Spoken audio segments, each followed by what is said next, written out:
আসসালামু আলাইকুম।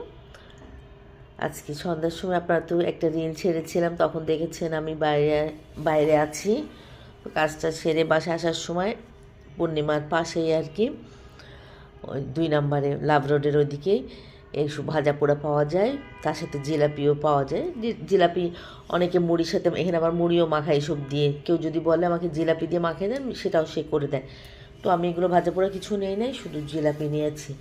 তার পাশেই দেখলাম এরকম চাপটি বানাচ্ছে। এটা 12 মাসে এই দোকানটা, এর আগে অনেক আগে 1-2 বার খেয়েছি। তো ভাবলাম এখানে যাই, যে দেখলাম 28 রকমের ভর্তা রয়েছে এখানে। ভর্তা দিয়ে আর পাতলা পাতলা চাপটি বানাইতেছে। তো এত ভালো লাগতেছে দেখে পরে দোকানে ঢুকলাম, বললাম আমাকে একটু চাপটি দাও। পরে সে চাপটি খেতে বসে দাঁড়িয়ে দাঁড়িয়ে খাওয়ার নিয়ম, ওখানে দাঁড়িয়েই খেয়েছি। তো 3টা চাপটি খেয়েছি। এই যে মরিচ ভর্তাটা একদম অ্যাজ ইউজুয়াল আমি বাসায় যেরকম করি ওরকম। তারপরে নিলাম রসুনের আচার, তারপরে আমের একটা খেলাম। ইনশাল্লাহ দেখি আমি বানাবো, আমের দামটা আর একটু কমুক। কাঁচা আমটা একদম সিম্পল, মিষ্টি মিষ্টি, একটু ঝাল, কিন্তু শুধু মনে হয়েছে কালো জিরা দিয়ে ওটা বাগার দেওয়া বা এরকম কিছু, একদম কোনো কিছু নেই। কিন্তু এত ভালো লাগছে, আমি দাঁড়িয়ে দাঁড়িয়ে অনেকক্ষণ শুধু ওটা চেটে চেটে খেয়েছি, রুটি ছাড়াই। আর তারপরে 3টা তো চাপড়ি খেয়েছি, ঝালও লাগছে, খাচ্ছি, মজা লাগছে মানে খুব। আর ওদিকে তো ওই যে জিলাপি নিয়েছি, জিলাপি তো আর ওখানে খাই না। এই বাচ্চাটারও দেখতেছি ওই যে আমার মতন মিষ্টি ওই আচারটাও নিয়েছে। আসলে আচারটা খুব মজার, একদম বেশ, ভাত দিয়েও ভালো লাগবে। আমরা আমের চাশনি বানাই, কিন্তু এটা ঠিক আসলে চাশনির মতন না, অন্যরকম লাগছে আমার একদম। এই দেখেন পাতলা করে চাপটি বানাচ্ছে, 3টা চুলা একসাথে দিয়েছে। আমার আশেপাশে কিন্তু অনেক লোকজন এসে এসে খাচ্ছে, অনেকে অফিস থেকে আসছে, এসে দাঁড়িয়ে ওখানে নিয়ে খাচ্ছে। এ দেখেন আমি আরেকটা গরম গরম চাপটি নিয়েছি।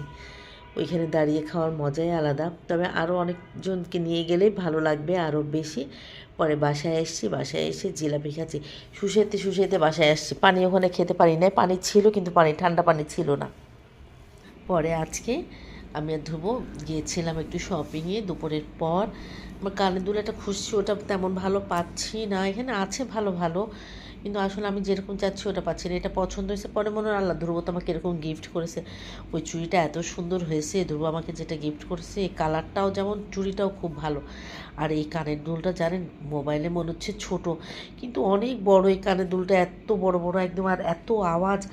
আগে ওই যে পায়ের মল পড়লে যেমন আওয়াজ হতো না, ওরকম। তারপর বৈশাখ চলে আসছে, জামাইকে বললাম একটা কিছু দাও দাও, পরে বলছে যে নিয়ে আসো। ভাবলাম শাড়ি কিনবো একটা, আমরা দুজন বাসার কেনাকাটা অনেক খুঁটিনাটি সমস্যা ছিল, ওগুলো সমাধান করেছি। বাসা কী কী লাগবে সমাধান করার জন্য ওগুলো সব নিয়ে বাইরে থেকে এসে অনেকগুলো কাজ সেরেছে। আজকে আমরা কয়েকবার বাইরে যেতে হয়েছে।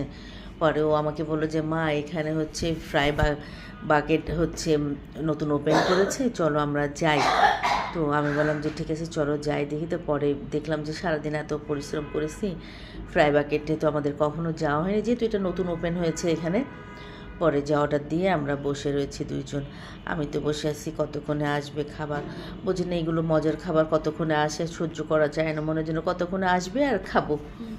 তো পরে ও তো যে ফ্রায়েড রাইস আর চিকেন ফ্রাই নিয়েছে, আমি বার্গার আর চিকেন ফ্রাই নিয়েছিলাম। আর সাথে তো কোল্ড ড্রিঙ্কস ছিলই। ভালো এদের খাবার, অন্য ব্র্যান্ডেরও খেয়েছি, তো এটাও ভালো, অনেক ভালো, ভালো লেগেছে বেশ খেতে। পরে 2জন খেলাম, খেয়ে অনেকক্ষণ গল্প করলাম। তারপরে এখানে খাওয়া দাওয়া শেষ করে পরে ওষুধ আনতে গেলাম। আমি কেন যেন আমার নিজে ফিল হচ্ছে আমার কাশি নেই, কিন্তু হচ্ছে মনে হচ্ছে যেন কফ জমে রয়েছে বা এমন কিছু।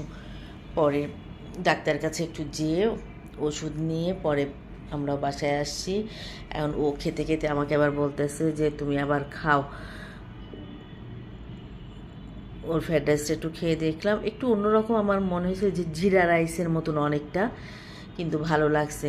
আর এই ভিডিও করা যায় বলেন, বার্গার খেতে গেলে কত বড় করে হাঁটা করতে হয় না। আমার ছেলে বলছে তুমি কি করে খাবা, আমি বললাম অসুবিধা কী আছে এখানে বলেন। হ্যাঁ, বার্গার খেতে গেলে তো একটু বড় করে করে না খেলে একটু মজা পাওয়া যায়, আর নাহলে তো খেতে পারবো না। আমরা কে কী বলুক ওইটা আমার অত মাথার দরকার নেই। আমি যেভাবে খাই আমাকে সেভাবে খাইতে হবে, আমি সেভাবে খাবো। একটু এইভাবে যদি ফিল না নিয়ে খাই তাহলে মজা লাগবে। পরে আমি আমার মতন খেয়েছি। পরে ও ওটা ফিনিশ করলো, আমি একটু ওরটা খেলাম, ও একটু আমারটা খেলো, এইভাবে দুইজন খাওয়া দাওয়া করেছি। আর আমার ছেলেটা একটু কালো হয়ে গেছে, এত গরম পড়ছে তো একটু বাইরে বাইরে থাকছে, যে এই জন্য আমি ওকে রিক্সা উঠছি যখন, তখন আমি ওকে বলছি যে তোমার অনেক কালো হয়ে গেছে, হঠাৎ করে একটু কালো হয়ে গেছে। আর যে উইংস ফ্রাইগুলো এত মজা, অনেক ভালো লাগছে খেতে। পরে ওর বাবাকে আমরা আবার ফোন দিলাম যে তুমি কি দেরি হবে কি না, সে অলরেডি বাসায় চলে আসছে। বললো না আমি তো বাসায় চলে আসছি, আমি এখন তোমাদেরকে ফোন দিতাম। পরে ওর জন্য আবার আসার সময় আবার বার্গার নিয়ে আসি, ফ্রাই নিয়ে আসছি। এখন আবার যাব আরেক জায়গায় দাঁতের ডাক্তারের কাছে যাব, আবার দাঁতটা মনে হচ্ছে একটু প্রবলেম দিচ্ছে, জানি না। ভালো হয়েছে খেয়ে আসছি, রাতে যদি ডাক্তার খেতে না বলে। সবাই ভালো থাকবেন।